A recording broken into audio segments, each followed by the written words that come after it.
কয়েক সেকেন্ডে আল্লাহর গাইবী সাহায্য লাভের আমলের কথা বলব।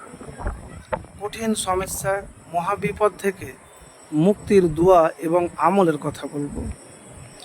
প্রিয় ভাই, আমি যে আমলের কথা বলবো সে আমলগুলি আমার কোনো বানানো কোনো কথা বলবো না।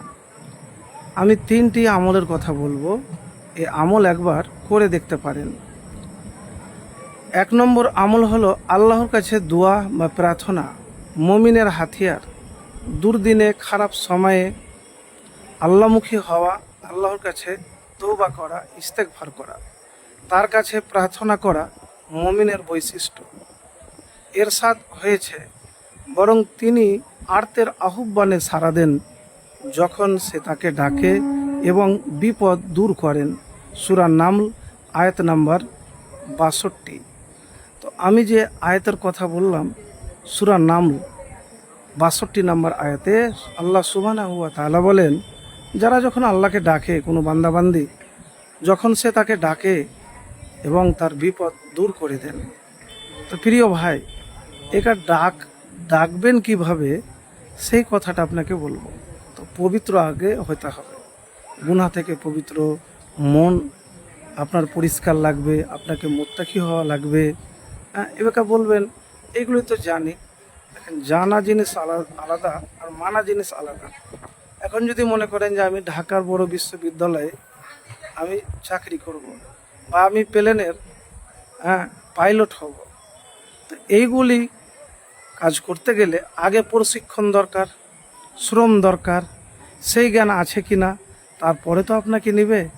তো সেই রকম আপনি যখন আল্লাহর কাছে দোয়া করবেন তখন আপনাকে মুমিন মুত্তাকি হওয়া লাগবে, সব দিক থেকে পবিত্র হওয়া লাগবে।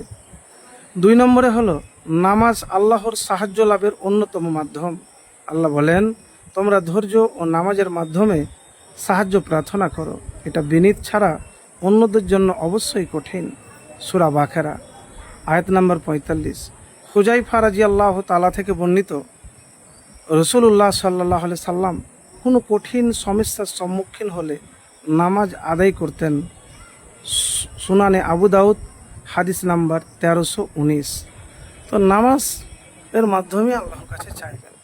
কিভাবে চাইবেন আমি এতটুকুন বলবো, খুব যদি নাও জানেন তো নামাজ 2 রাকাত নফলের হাজতের পরে হাত উঠিয়ে আল্লাহর কাছে দোয়া করবেন এবং ভরসা রেখে কিন্তু আপনি দোয়া করবেন।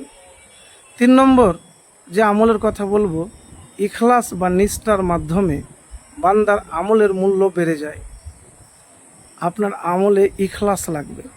আপনি নামাজ পড়ছেন, কিন্তু এই ভেবে আপনাকে নামাজ পড়তে হবে যে আমি আল্লাহকে দেখছি। যদি আল্লাহকে দেখতে না পান তাহলে আপনি মনে করবেন যে আল্লাহ আমাকে দেখছে।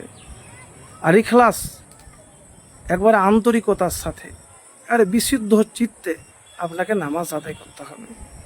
এই 3টি আমল যদি করতে পারেন তাহলে ইনশাআল্লাহ দেখবেন যে কোনো সাহায্য সহযোগিতার জন্য যখন আল্লাহর কাছে দোয়া করবেন দ্রুত গায়েবী সাহায্য আসবে, কঠিন জটিল সমস্যা জীবন থেকে দূর হবে ইনশাআল্লাহ।